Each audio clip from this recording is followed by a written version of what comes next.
Sebuah game VR populer yang menyapu dunia. Beberapa orang menemukan bahwa mereka dapat memasuki game melalui cara lain. Dapatkah mereka membawa keterampilan yang diperoleh dalam game kembali ke kehidupan nyata?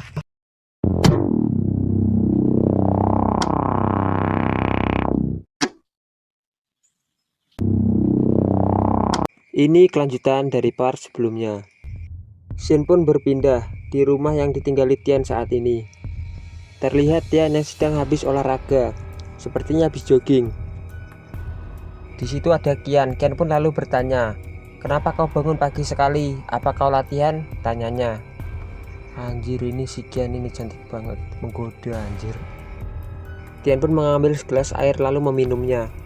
Ia pun menjawab, "Aku hanya berlari 2 putaran." Di saat Tian sedang memikirkan sesuatu, Kian lalu bertanya kepada Tian, "Apa kau punya waktu hari ini?" ucapnya. Tian pun hanya terdiam. Kian lalu memukul meja yang ada di depannya. Kian pun lalu menarik handuk yang ada di selak leher Tian dan bertanya, "Tian, apa kau dengar apa yang kukatakan?" katanya. Tian yang sedang berpikir pun lalu kaget dan seketika meminta maaf kepada Kian.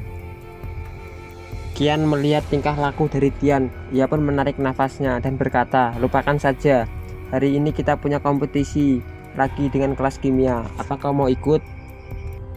Tian pun lalu menolak ajakan dari Kian dan Tian pun lalu berkata, "Maaf, hari ini aku tidak bisa. Aku telah mencapai ke level 10.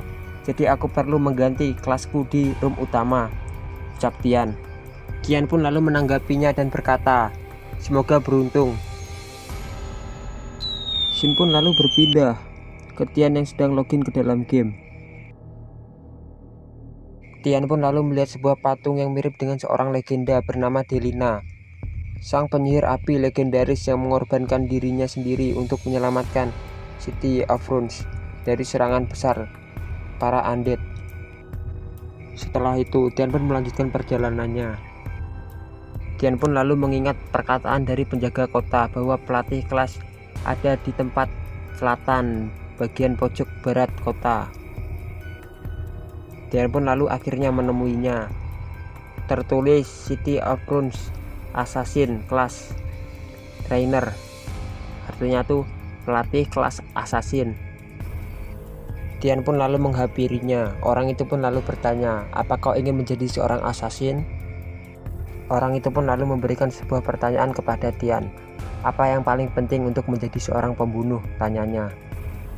Tian pun lalu menjawab, "Membunuh target dengan cepat." Orang itu pun lalu tertawa, "Hahaha, menarik." Orang itu pun lalu berkata lagi, "Tidak ada yang menjamin itu akan selalu berhasil. Apa yang akan kau lakukan jika itu gagal?" tanyanya. Tian pun lalu menjawab, "Aku akan berlari dan menghilang sejauh ribuan mil." Orang itu pun lalu mengeluarkan auranya lalu berkata, "Sangat menarik, daripada mengejar ribuan mil jauhnya, hahaha. Ini benar-benar membuat darahku memanas," ucapnya. Tian yang merasakan auranya pun terasa tertekan. Lalu muncul beberapa notifikasi tertulis, "Selamat, pertualangan Anda untuk menyelesaikan pergantian kelas telah berhasil. Batasan level akan dihapus dan Anda dapat belajar skill dari pelatihan kelas pembunuh." Kalau ngomongin soal batasan tubuh ya kan, Mimin jadi teringat satu buah komik yang bagus bener. Judulnya tuh Solo Leveling. Worth it sih buat kalian baca. Recommended banget sih. Oke, lanjut. Sebelum menghapus batasannya, Tian harus menyelesaikan beberapa dungeon spesial. Orang itu pun lalu menunjukkan beberapa skill yang bisa Tian kuasai. Tian pun dalam hatinya berkata, "Aku tak sangka untuk belajar skill sangat mahal. Aku sangat ragu pemula dapat belajar semua skill ini.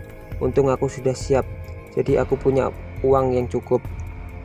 Tian pun lalu berkata kepada orang itu, "Aku ingin mempelajari semuanya." Orang itu pun lalu berkata, "Kau terlihat seperti orang kaya. Aku harap kau berhasil untuk menjadi seorang pembunuh." Assassin maksudnya, menjadi seorang assassin. Lalu muncul sebuah notifikasi, "Selamat, Anda telah sukses mengganti kelas job Anda." Dan pun lalu mengecek informasi skill yang ia miliki. Ada skill flash level 1, bone clawing level 1, efficient mastery level 1, success strength master level 1, dan ada juga yang masih kosong. Setelah selesai Tian mengecek skill yang ia miliki, Tian pun lalu bertanya, jadi kapan kau akan mengajariku tentang kemampuan yang sebenarnya? Orang itu pun lalu berkata, hahaha, skill sungguhan? Kalau begitu apa yang kau pikirkan tentang skill yang sungguhan? Tian pun lalu siap siaga dengan daggernya dan ia pun lalu menyerangnya. Orang itu pun lalu menunjukkan kebolehannya dan serangan Tian pun gagal. Padahal orang itu hanya berdiri diam saja dan tidak bergerak. Tian pun bingung karena ia sudah menyerang dengan jarak yang dekat tapi masih meleset. Orang itu pun lalu berkata, hahaha, kau sangat menarik ternyata. Orang itu pun lalu berkata lagi, datanglah dan cari aku jika kau sudah mencapai level 50. Lalu aku akan membiarkanmu mencobanya saat waktunya tiba. Tian pun bingung lalu bertanya, membiarkan apa? Orang itu pun lalu berkata, baiklah, cukup untuk hari ini. Tian dalam hatinya berkata, skill yang kupelajari barusan diawali dengan soul. Dengan kata lain itu sama seperti potongan peralatan biasa, begitu kau secara fisik memasuki game mereka akan tidak aktif. Soul atribut memungkinkan fokus sebenarnya dari dalam game. Satu-satunya cara untuk meningkatkan kekuatanmu adalah mempelajari soul skill, ucap Tian. Tian pun lalu berkata lagi, aku yakin dia mencoba memberitahuku sesuatu. Bisakah aku mempelajari skill soul? Tian pun sebelum pergi berkata, terima kasih. Saat waktunya tiba nanti, aku akan datang untuk menemuimu. Tian pun lalu berpikir cara cepat untuk mencapai ke level 50. Membunuh monster dengan sendirian, itu sama saja membuang-buang waktu. Apa ada cara lain? Tian pun lalu teringat perkataan Tian. Cara tercepat untuk naik level adalah membawa seseorang. Cara tercepat kedua adalah melakukan quest. Cara lainnya dengan membunuh monster. Tian pun lalu mengecek forum dan lalu mencari teman yang bisa ia minta untuk membantunya menaikkan level. Tian pun lalu mengingat seseorang dan ia lalu ingin meminta bantuannya. Xin pun lalu berpindah ke Laulau.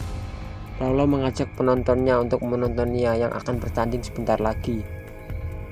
Laulau pun lalu disemangati oleh para fansnya. Di saat Laulau sedang live streaming, tiba-tiba ada seseorang yang mengirimkan pesan. Laulau pun sadar yang mengirimkan pesan itu adalah Tian. Laulau pun kaget membaca pesan dari Tian yang tertulis, aku sedang berada di portal kota, di reruntuhan, kemarilah dan bantu aku untuk menaikkan level. Laulau pun lalu membalas pesan dari Tian, aku nggak punya waktu, nona muda, ini sangat sibuk. Tian pun hanya membalasnya dengan kata, oh. Laulau pun bingung dengan balasan Tian yang cuma berkata, oh. Apa yang ia maksud dengan oh? Laulau pun dalam hatinya berkata, jangan bilang pria ini tersinggung dan kata itu membuatnya menyimpan dendam pada ketua guild adalah orang yang memberi kami misi. Laulau pun lalu teringat ucapan kata dari ketua guildnya. Anjir, ketua guild kayak itu, siapa namanya? Yang FF itu, ketua guild. Ketuanya berkata, tim Intel sudah menganalisis kriteria player. Tian berpotensi di tingkat S.